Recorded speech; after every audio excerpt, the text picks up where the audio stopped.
जीवन में राग द्वेष न रह जाए। बड़ा खतरनाक है ये राग द्वेष। अगर किसी से राग है तो बड़ा सूक्ष्म होता है राग का धागा, और वो जब हमारे ऊपर संकट आएगी, विपत्ति आएगी, या तो वो धागा दिखाई देता कि अभी वो है ना। द्रौपदी जी को पहले श्री कृष्ण याद नहीं आए, 5 महारथी पति है अतिरथी, वो याद आए, फिर भीष्मादि याद आए, फिर अपनी भुजाओं का बल, फिर दांतों का बल, और जब निर्बल तब महाबल। सुनेरी मैंने निर्बल के बल राम, महाबल प्रभु श्री कृष्ण का तब जागृत हुआ। ये राग बहुत खतरनाक है, किसी से राग ना करें। यही राग जब प्रियालाल के चरणों में अर्पित हो जाता है तो अनुराग कहलाता है। जब शरीर भोग, शरीर संबंधी, यही बहुत फंसाव वाला जन्म मरण चक्र का मूल यही राग है। और जब इसमें बाधा पड़ती तो द्वेष हो जाता है। द्वेष बहुत खतरनाक है। भजन कर रहे हैं, कई वर्ष पहले किसी ने कुछ कहा, याद आ गया और जलने लगा हृदय। उसकी पूरी सामने झांकी है, भजन कर रहे हैं प्रभु का, और झांकी है उस द्वेष जिससे हुआ है, और हृदय जलने लगा। या कभी वो सामने पड़ गया तो देखकर जल। द्वेष ना होने पावे अजात शत्रु ते सदा, भक्त अजात शत्रु होता, एक भी पूरा सृष्टि में शत्रु ना होने पावे। तो बोले क्या भक्त से क्रोध लीला नहीं होती? क्या भक्त क्रोध नहीं करता जैसे द्वेषी पुरुष करते हैं? बोले होता है, लेकिन भक्त का द्वेष ऐसा होता है जैसे जल में रकील खींचो, कितने सेकेंड, बस जितने में खींच रही उतने में, इसके बाद नहीं। ऐसा नहीं कि उसके चिंतन में आएगा कि वो बहुत दुष्ट है, ऐसा कभी नहीं आएगा। अगर कभी ऐसा दिखाई दे रहा है तो वैसे जल में जैसे ऐसे, बस ऐसे किया, खत्म। और संसारी पुरुष का द्वेष कैसा होता है? पत्थर की रकील खींच दो तो बनी की बनी, और वो जल की रकील, जल में ऐसे रकील खींचो, 1 सेकेंड में खत्म। ऐसे भक्त का आवेश होता है, कोई धर्म विरुद्ध या इष्ट विरुद्ध या ऐसा, तो एकदम वो आवेश दिखाई देगा, लेकिन उसी क्षण वो तत्काल बिल्कुल द्वेष, किंचन मात्र नहीं, किंचन मात्र मंगल की भावना नहीं। अगर राग द्वेष है तो फिर वो भक्त कैसा? जीवन में राग द्वेष न रहने पावे, किसी से राग नहीं, किसी से द्वेष नहीं, और किसी भी भोग के प्रति ऐसी प्रचंड ममता कामना ना हो कि प्रियालाल का विस्मरण हो जाए। प्रियालाल का स्मरण करते हुए धर्मयुक्त भोग को जीवन यापन के लिए स्वीकार किया गया है। प्रियालाल का स्मरण चल रहा है और शास्त्र सम्मत धर्मयुक्त भोग है जीवन यापन के लिए, लेकिन शास्त्र विरुद्ध प्रियालाल का विस्मरण करा दे ऐसा भोग भक्तजन स्वीकार नहीं करते, और जो स्वीकार करते हैं वो भक्त नहीं होते। राग द्वेष भक्त के जीवन में नहीं होता, और ऐसी भोग कामना नहीं होती जो भगवत विस्मरण करा दे या शास्त्र विरुद्ध हो। अगर शास्त्र विरुद्ध और भगवत विस्मरण कराने वाली भोग वासना, वो फिर अभी भक्ति रंग नहीं लाई। तीसरा, भजन करते हुए इसी 8वें पंक्ति में 3 बातें। पहला राग द्वेष, दूसरा भोग ममता कामना का जो विषय है वो इष्ट चिंतन और धर्म शास्त्र सम्मत। तीसरा, मद अभिमान नहीं आना चाहिए। भक्ति में भी अभिमान जागृत हो जाता है, सामने वाला ऐसा है, सामने वाला ऐसा है। जहां परदोष दर्शन होने लगे वहां जान लेना अभिमान आ गया है। बिना गुणाभिमान हुए दूसरे में दोष दर्शन नहीं हो सकता। अभिमान की पहचान दूसरों में दोष दर्शन, अपने में गुण का भाव, गुण का आरोप, अपने में गुण का अभिमान, दूसरे में दोष दर्शन, ये पतन का लक्षण है, सिर्फ पतन का लक्षण। ऐसा हो जाए तो प्रभु के सामने चिल्ला के रो, बचा लो प्रभु बचाओ, अभिमान आ गया। भगवान को अभिमान बिल्कुल पसंद नहीं है। दैन्यता से भगवान प्यार करते हैं और अभिमान से भगवान रोष करते हैं। सुनहु राम कर सहज स्वभाव, जन अभिमान न राखें काऊ। अभिमान आ गया तो कोई होगी बहुत बड़ी विचित्र भयावनी लीला, इसलिए बचो। जहां अभिमान आवे तो रो प्रभु से, प्रभु दूर कर दो। भयावनी लीला करते हैं फिर वो जब अभिमान आ जाता है। देखो कैसी देवर्षि नारद जी के साथ की, कैसे गरुड़ जी परेशान हो गए। भक्त के हृदय में कभी अभिमान नहीं आना चाहिए। अभिमान की पहचान दूसरों में दोष दर्शन, अपने में गुण का आरोप। इसी 8वें सूत्र में चौथा, चाहे जो कुछ नष्ट हो जाए कभी शोक विषाद नहीं करना, रोना नहीं। भक्त है, परिवार का कोई पधार गया है तो वो कीर्तन कर रहा है, वो रोएगा नहीं। ये रोना केवल मोह ममता का क्षेत्र है और नहीं रोना चाहिए। जब अब गीता जी का पीछे व्याख्या चल रही थी तो जो रोज सुनते हैं उनको याद होगा, रोने वाले के आंसू और नाक लार सब उस जीवात्मा को पीना पड़ता है जो पधार गया है। कभी नहीं रोना चाहिए। उस समय नाम कीर्तन करना चाहिए, भगवत यश गुणगान करना चाहिए, उस जीवात्मा के मंगल के लिए भगवान का नाम जप करके देना चाहिए, रोना नहीं। कुछ भी नष्ट हो जाए, कोई भी मर जाए, शोक विषाद नहीं करना, रोना नहीं। ये भक्ति के मार्ग का विषय। मंजीरा उठाओ, सब मिलके कीर्तन करो और भगवान का यश गान करते हुए उनकी अंतिम यात्रा। भक्तों की तो मृत्यु भी महोत्सव होती है। संसारी लोगों के लिए छाती पीटते हैं लोग, उनकी मरे हुए व्यक्ति की छाती में नहीं, ऐसे पीटते हैं, ऐसे पीटते हैं। और जब वो पीट के रो रहे हो घर वाले, तब पूछना कि तुम क्यों रो रहे हो, तब असलियत पता चलती है। वो रो नहीं रहा उसके लिए कि इसलिए रो रहा है, वो अपने लिए रो रहा है कि हम जो चाहा अपने लिए, बस अपनी कामना की पूर्ति के लिए। भक्त को कभी ऐसा नहीं करना। कोई पधार गया बहुत गंभीर, कोई रोए तो डांट देना चाहिए, चुप शांत नहीं रोना। उस जीव को क्यों अब कष्ट देना। अब तो नाम कीर्तन, मान लो 50 लोग आए, 50 लोग नाम कीर्तन करो और फिर उसको भगवान के मार्ग में अग्रसर हो आगे। जहां जीवात्मा जाए उसका अच्छी जगह जन्म हो, उत्तम कुलवान भक्तवानों के घर में जन्म हो, भगवत प्राप्ति हो जाए उसको। ऐसे नाम कीर्तन करके उसको प्रदान करो, तब तो बढ़िया बन जाएगा। ये सब बैठे बैठे वो इधर उधर की बातें उच्चारण करके रोना, ये सब कुछ भी नष्ट हो जाए। भक्त के आंसू सिर्फ भगवान के लिए गिरते, ध्यान रखना। भक्त की आंसू रूपी धरोहर सिर्फ भगवान के लिए काट दिया जाए तो भी आंसू नहीं गिरेंगे। भगवान के लिए ही आंसू गिरने चाहिए। शोक विषाद नहीं होना चाहिए। कुछ भी नष्ट हो जाए, क्यों नहीं होना चाहिए। हमारी तो सब जीवन था, ये नष्ट हो गया। जिसने एक क्षण में अनंत ब्रह्मांडों का सृजन कर दिया वो मेरा स्वामी है। वो चाहेगा तो हर व्यवस्था हो जाएगी, हर व्यवस्था। और हम आपसे सच्ची कहते हैं, भक्त का जो कुछ नष्ट होता है अच्छा होने के लिए होता है, पक्का समझना। नामदेव जी की कुटिया में आग लगी तो सब अच्छा ही अच्छा हो गया, नहीं हुआ। कहीं भी कुछ भी, भक्त का अगर कहीं भी कुछ भी हानि होगी, तुम निष्ठा से रहना, सब बढ़िया ही होगा। आप देख लेना, परिणाम में देख लेना। शोक किस बात का। कोई नई व्यवस्था किया है मालिक ने, इसीलिए पुराने को आग लगवा दी है, या पुराना नष्ट हो गया, कोई नई व्यवस्था की। भगवान की ताकत नहीं कि वो अमंगल कर दे। किसी ने कहा हमारा मन भगवान में ना लगा हो और हम फिर भोग लगाएं, सेवा करें तो भगवान स्वीकार कर लेंगे। कहां, वो बड़े कृपालु हैं। अरे पूरे समय मन नहीं लगा, लेकिन आपने कहीं ना कहीं मन में तो ये बनाया था कि भगवान को हम भोग लगा ले जा रहे हैं।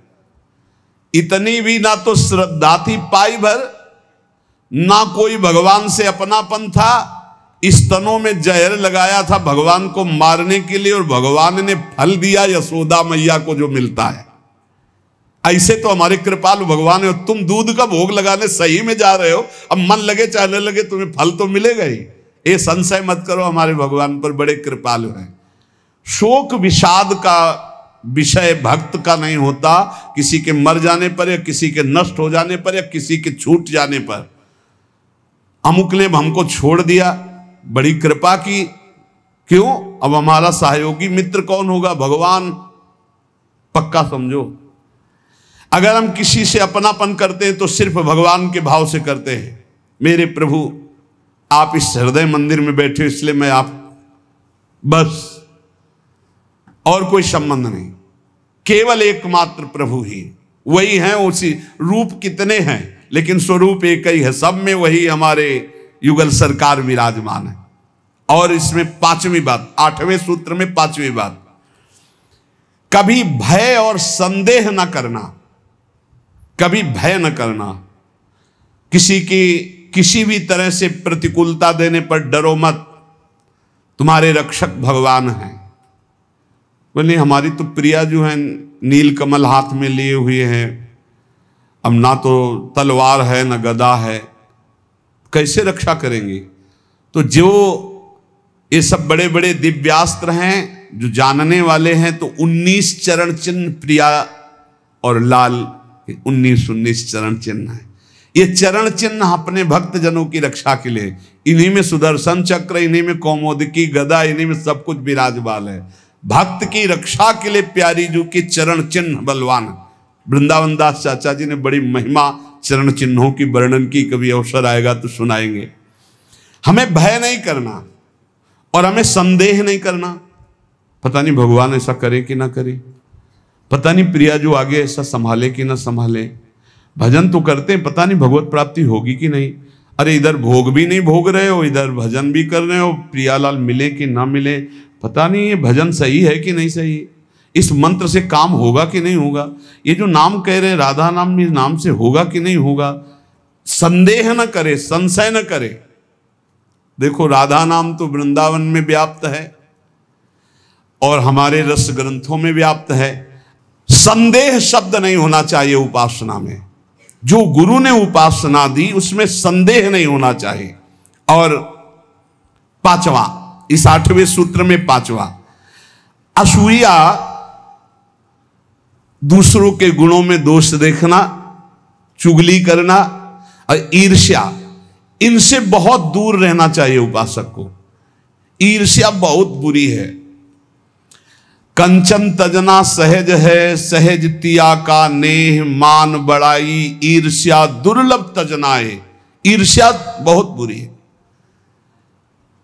मतलब ये जलाती रहती है हृदय में, ये बहुत बड़ी आग है। एक जिससे ईर्ष्या उसको प्रणाम करो, उससे नष्ट हो जाएगी। इसके नष्ट करने का उपाय एक ही है, जिससे ईर्ष्या उसको बार बार प्रणाम करो, बार बार।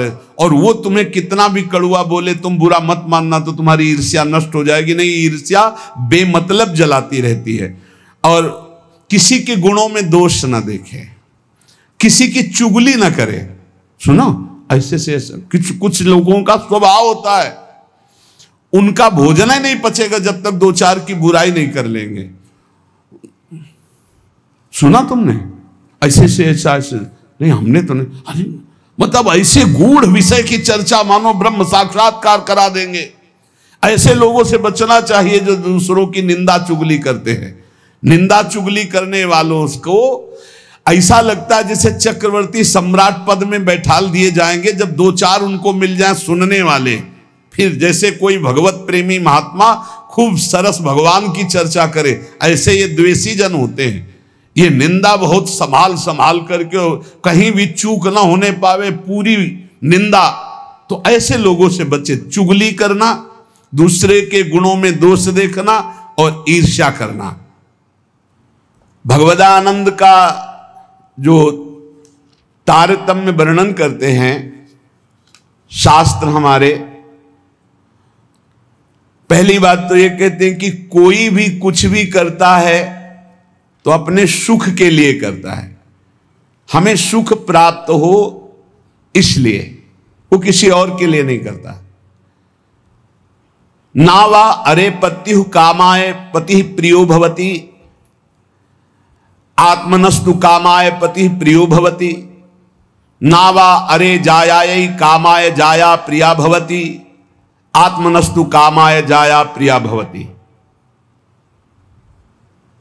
उपनिषद अर्थात वेद ऐसा कहते हैं, यहां परस्पर जो प्रीति है वो अपने सुख के लिए है, कोई किसी के सुख के लिए प्यार नहीं करता। जैसे नावा अरे पत्यु कामाय पति प्रियो भवति, अगर पत्नी पति से प्रीति करती है तो अपने सुख के प्रयोजन से करती है। पति के सुख का लक्ष्य नहीं होता। नावा अरे पत्यु कामाय पति प्रियो भवति, वो पति को प्यार करती है तो अपने सुख के लिए करती है। ऐसे ही आत्मनस्तु कामाय पति प्रियो भवति, यदि पति पत्नी से प्यार करता है तो वो अपने सुख के लिए करता है।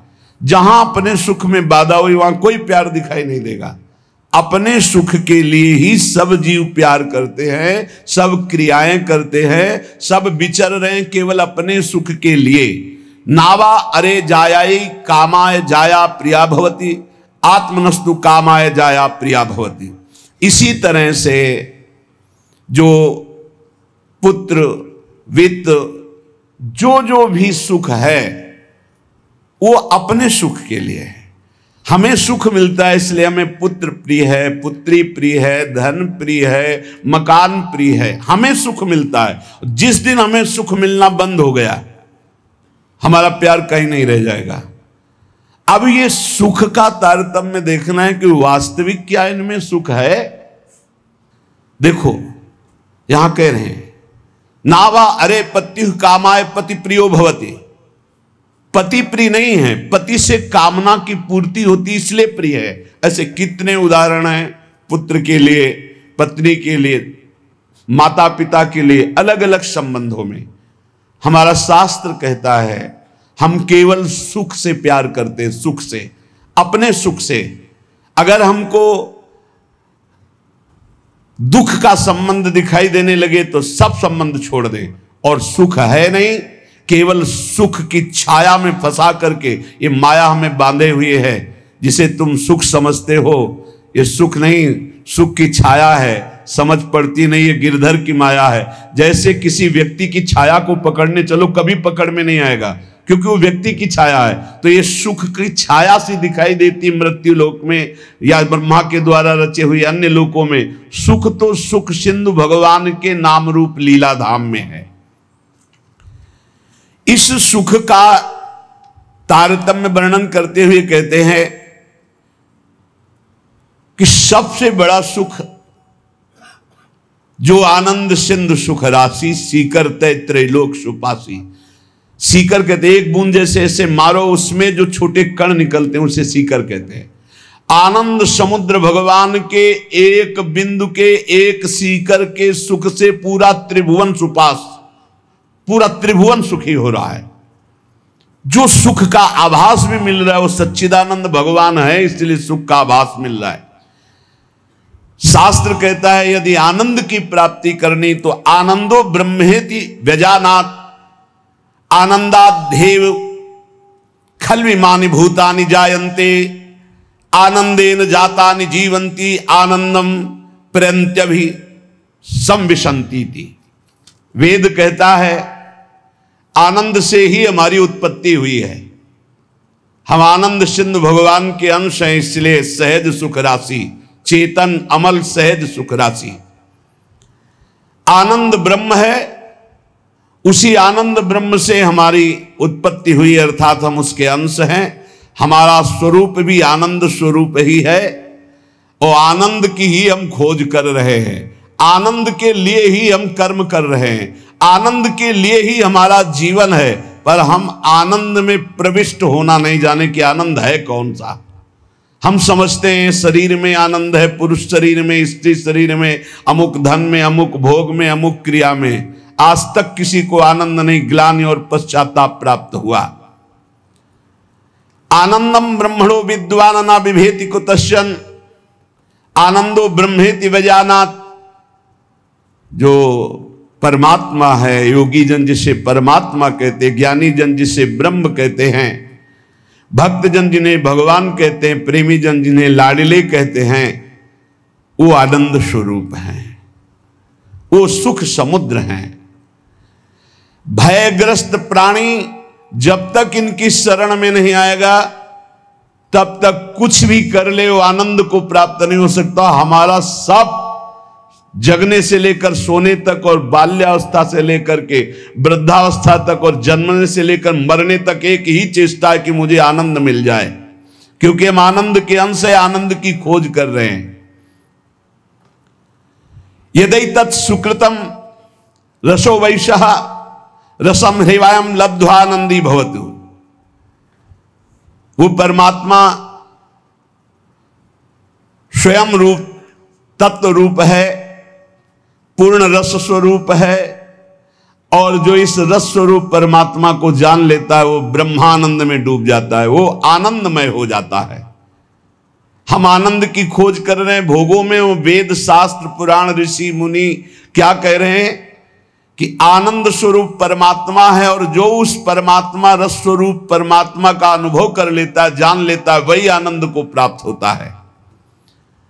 देखो, आनंद का तारतम्य बतलाते हुए श्रुति कहती है,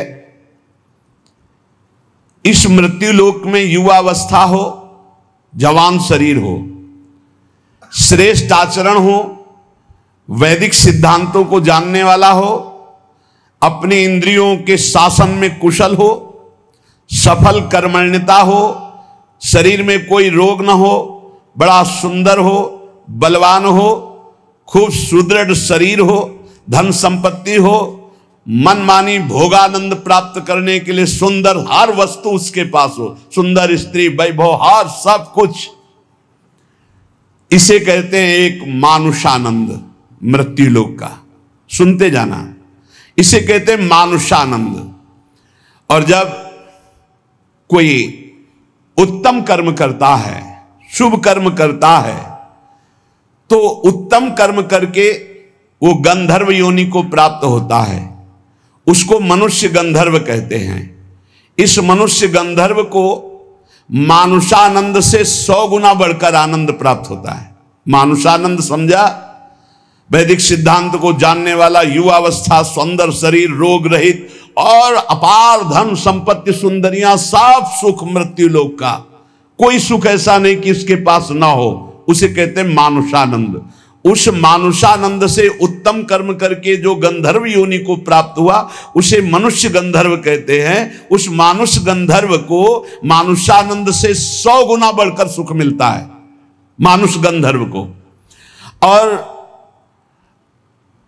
उस मनुष्य गंधर्व के आनंद से 100 गुना बढ़कर के देव गंधर्व, जो देवता गंधर्व रूप में ये साधन करके गंधर्व बना, 100 गुना मानुषानंद से बढ़कर। और उस मनुष्य गंधर्व से देव गंधर्व को 100 गुना बढ़कर के ये देव जाति स्वयं प्रकट हुए गंधर्व योनि में। इस आनंद का 100 गुना आनंद बढ़ करके पितृलोक में जो वास करते हैं, पितरों को, उनसे 100 गुना आनंद जो स्मृति शास्त्रोक्त कर्मों का आचरण करके, यज्ञ आदि करके उसके फलस्वरूप देवता बने, उन्हें अजानज देवता कहते हैं। पितरों से 100 गुना आनंद बढ़ करके अजानज देवता को प्राप्त होता है। और अजानज देवता से बढ़कर 100 गुना देवताओं को आनंद प्राप्त होता है, जो देव योनि में सीधे प्रकट हुए हैं। इनका 100 गुना आनंद बढ़ करके वसु को प्राप्त होता है। देवताओं से भी 100 गुना बढ़कर आनंद वसु को, वसु से भी 100 गुना आदित्यों को, नित्य देवता। इनसे आदित्यों से 100 गुना बढ़कर के आनंद इंद्र का। देखो कितना तारतम्य है आनंद का। और इंद्र के आनंद से 100 गुना आनंद बढ़कर के बृहस्पति जी का। बृहस्पति जी के आनंद से 100 गुना आनंद बढ़कर के प्रजापतियों का, दक्ष प्रजापति आदि। ऐसे प्रजापतियों के 100 गुना आनंद बढ़कर के परमेष्ठी पद, ब्रह्मा के पद में।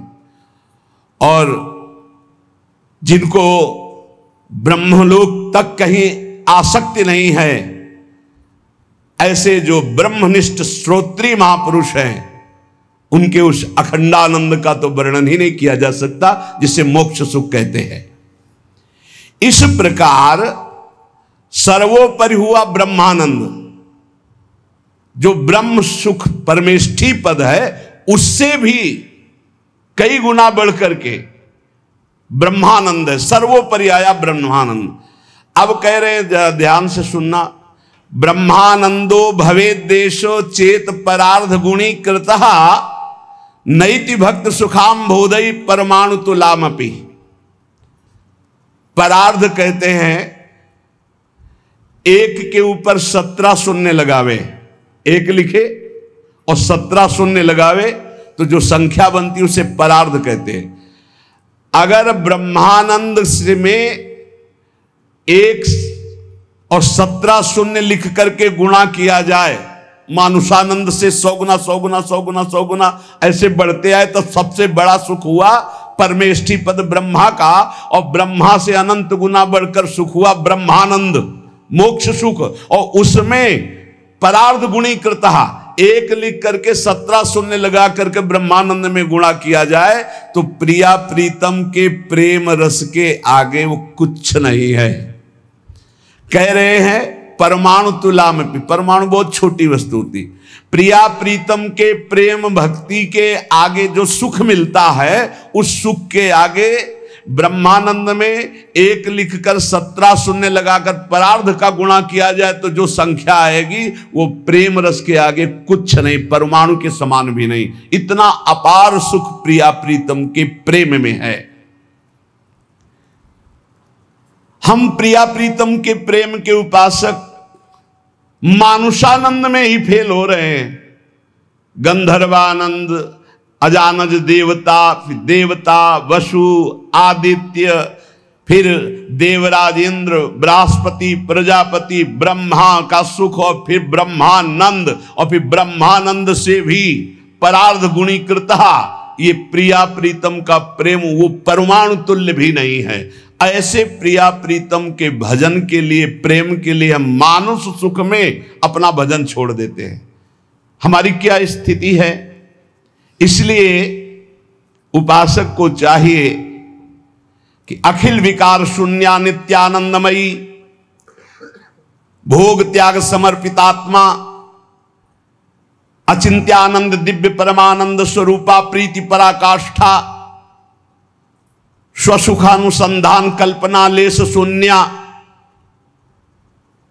श्याम विदुवदन चकोरी, श्री कृष्ण मनोमनस्विनी, श्री कृष्ण प्राण प्राणा, ऋषि मुनि मना कर्षक चित्ताकर्षणी, श्री कृष्ण हृदया, श्री कृष्ण जीवना, श्री कृष्ण स्मृति रूपा, श्री कृष्ण सुखैक मना, श्री कृष्णानंद प्रवर्धनी, श्री कृष्ण प्राणाधिदेवी, श्री कृष्णा आराध्या, श्री कृष्णा आराधिका, नित्य कृष्णानुकूल्यमयी, श्री कृष्ण प्रेम तरंगिणी, श्री कृष्ण अर्पित मनोबुद्धि, श्री कृष्ण सेवामयी, श्री कृष्णास्या, श्री कृष्णाश्रिता, श्री कृष्ण कीर्ति ध्वजा, श्री कृष्णात्म स्वरूपा श्री लाडली जी की उपासना में अपना अस्तित्व मिटाना होता है।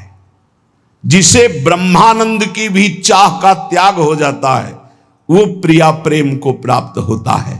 इसलिए उपासक को चाहिए कि पहले अपना लक्ष्य दृढ़ करे। जीवन का चरम और परम लक्ष्य एकमात्र भगवत प्रेम, भगवान की प्राप्ति।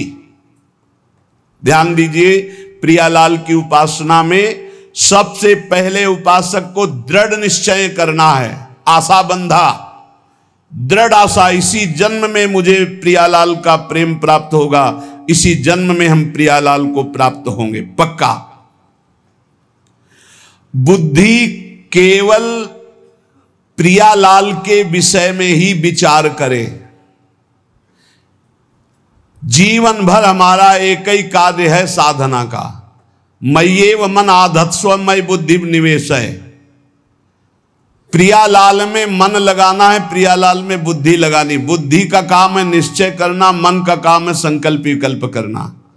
अब निश्चय तो हमारा दृढ़ हो गया कि प्रियालाल ही हमारे हैं, निश्चय हो गया कि सुख है प्रियालाल में, बस ये झूठे संसार में नहीं।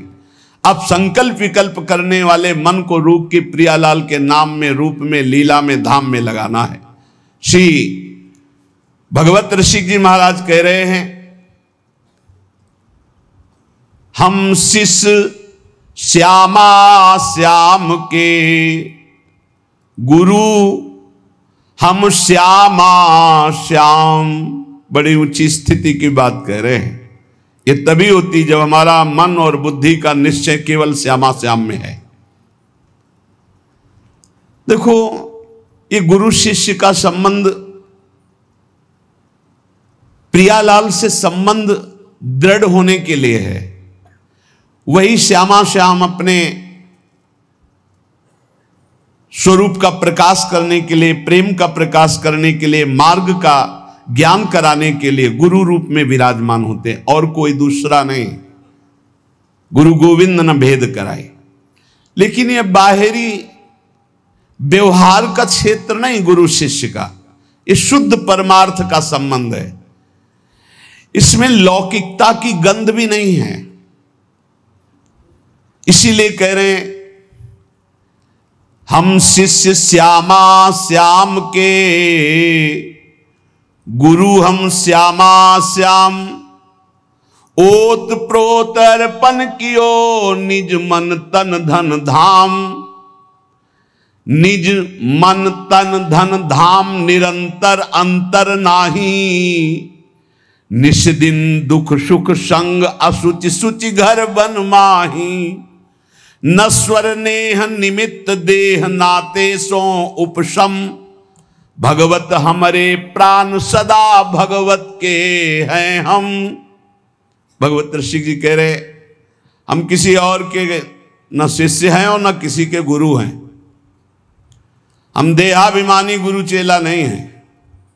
चेला काहू के नहीं, गुरु काहू के नाहि। सखी लड़ैती लाल की, रहत महल के माहे। रहे महल के माए, टहल सब करे निरंतर। दंपति अति कुलाए, पलक कहूं परे जो अंतर। भगवत भगवत कहां करे नहीं, हम बिनु केला। ताते हम परिहरे, देह मानी गुरु चेला। ये देह मानी संबंध नहीं है।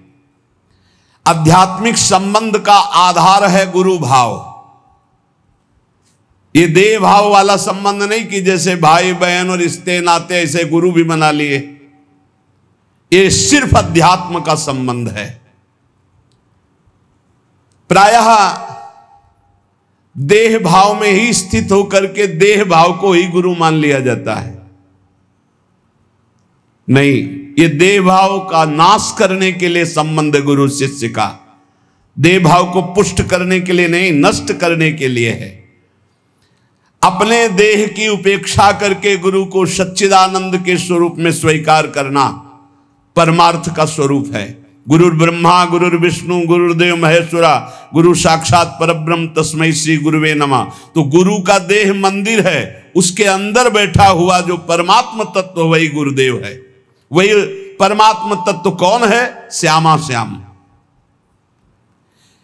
लौकिक मान्यता में मारे घूम रहे हैं। भगवत ऋषि जी कहते हैं, हम चेला काहू के नहीं और गुरु काहू के ना ही। देहाभिमानी ना हम गुरु हैं और ना देहाभिमानी हम चेला स्वीकार करते हैं। हम सखी लड़ैती लाल के, रहत महल के माही। रह महल के माए, टहल सब करे निरंतर। रात दिन अपनी प्यारी जू की सेवा में रहते। अगर पलक भर की ओट हो जाए तो कहां है भगवत रसिक, कहां है भगवत रसिक। भगवत भगवत अकुलाकर पुकारने लगते हैं। भगवत भगवत कहां करें नहीं, हम बिनु केला। हमारे बिना वो केल ही नहीं करते। ताते हम परिहरे, देह मानी गुरु चेला। आज जो है संसार में यही फैल रहा है। जैसे और संबंध ऐसे गुरु संबंध बना लिए। गुरु संबंध केवल अध्यात्म के लिए, भगवत प्राप्ति के लिए, ऐसा नहीं। अंधे का हाथ पकड़कर चलने वाला अंधा दोनों कुएं में गिरते, दोनों मार्ग भटक जाते हैं। हमारा गुरु संबंध केवल अध्यात्म के लिए, अध्यात्म भगवत प्राप्ति श्यामा श्याम के लिए। और वहीं देह भाव का विस्मरण करने का सौभाग्य मिलता है गुरु चरणों में। जब उनकी आज्ञा में हम रहते हैं तो हमारा अहम नष्ट हो जाता है।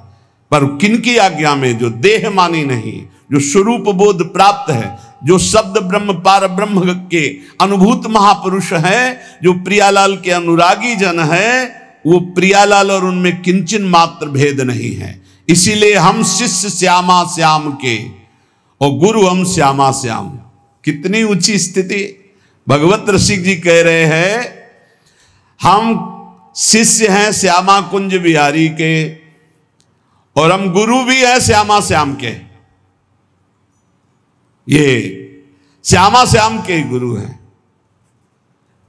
इसको अगर हम व्यवहार धारा में देखते हैं तो जब चिद चिद लक्षणम सर्वम राधा कृष्णमयम जगत, तो अगर कोई सामने शिष्य भाव से बैठा है तो प्रभु ही तो है और कोई दूसरा थोड़ी है। यहां प्रभु है तो सामने भी प्रभु है। व्यवहार देश और नवनिवृत्त निकुंज देश में सखी जो आज्ञा करती है वही प्रिया प्रीतम। कैसी आज्ञा? सखियन के उर ऐसी आई, उनके हृदय में आई कि चलो ब्याह विनोद रचे सुख, तो ब्याह के लिए तैयार हो गई हो। चलो हिंडोला पड़ा हुआ है, सरकार पधारो, झूलो झूल ले। जैसा सखी आदेश करती वैसे प्रिया प्रीतम की जैसी रुचि वैसे सखी की इच्छा। सखी स्वरूप से जैसी आज्ञा करते श्यामा कुंज बिहारी वैसे ही करते जैसा निर्देश देती सहचरी। इसीलिए कह रहे हैं गुरु हम श्यामा श्याम के, हम शिष्य हैं श्यामा श्याम के, हम गुरु भी हैं श्यामा श्याम के। बड़ी ऊंची स्थिति। उरोत प्रोत अर्पण कियो निज मन तन धन धाम। ऐसी स्थिति कैसे आई? अपना तन मन धन सब कुछ अर्पण कर दिया श्यामा श्याम के। तब समझ में आया कि गुरुदेव श्यामा श्याम गुरुदेव, दूसरा नहीं है। गुरुदेव ही श्यामा श्याम है, श्यामा श्याम ही गुरुदेव हैं। और श्यामा श्याम की जब इस प्रकार समर्पण वृत्ति आई तो भावे मुहि जोई सोई सोई करें प्यारे। ये है हम गुरु श्यामा श्याम के। पहली पंक्ति में हम शिष्य श्यामा श्याम के, जोई जोई प्यारो करे सोई मोई भावे। और दूसरी पंक्ति भावे मोहि जोई सोई सोई करें प्यारे। भावे मोहि जोई सोई सोई करें प्यारे, ये है गुरु हम श्यामा श्याम के। जैसा हमें भाता वैसे हमारे प्यारे युगल सरकार करते हैं। अपने तन मन धन धाम सबका विस्मरण करके एकमात्र श्यामा कुंज विहारी में तन्मय हो जाना, यही गुरु शिष्य के संबंध का स्वरूप है। कोई भेद नहीं रहा, अभेद हो गए। यहां श्यामा श्याम, सामने श्यामा श्याम, आंख मूंदो तो श्यामा श्याम, आंख खोलो तो श्यामा श्याम। ऐसा प्रेम स्वरूप जब जागृत होता है तो कह रहे निष्दिन दुख सुख संग असुच सुच घर बन माही। अब शरीर दुख में है या सुख में, शरीर अपवित्र है या पवित्र है, शरीर घर में है या वन में, कोई फर्क नहीं पड़ता। अपवित्र है या पवित्र, कोई फर्क नहीं पड़ता। ये सब प्रारंभिक बातें हैं। पवित्रता अपवित्रता, शरीर शौच में बैठा हुआ, मन लीला में डूबा हुआ है, सामने प्रिया प्रीतम विराजमान है। अब वहां पवित्रता पवित्रता का क्या, कैसे जालोगे इन बातों को? कह रहे निष्दिन दुख सुख संग असुच सुच घर बन माही। अब नश्वर नेह निमित्त देह नाते सो उपसम। ये नश्वर आसक्ति का कारण जो शरीर धर्म है, शरीर संबंध है, शरीर भोग है, इनका जो पूर्ण रूप से त्याग कर देता है वही इस स्थिति को प्राप्त होता है। अब हमारे श्यामा कुंज बिहारी प्राण धन सर्वस्व है, सर्वस्व है। वही हमारे शिष्य हैं, वही हमारे गुरु हैं, वही हमारे जीवन है, वही हमारे प्राण हैं।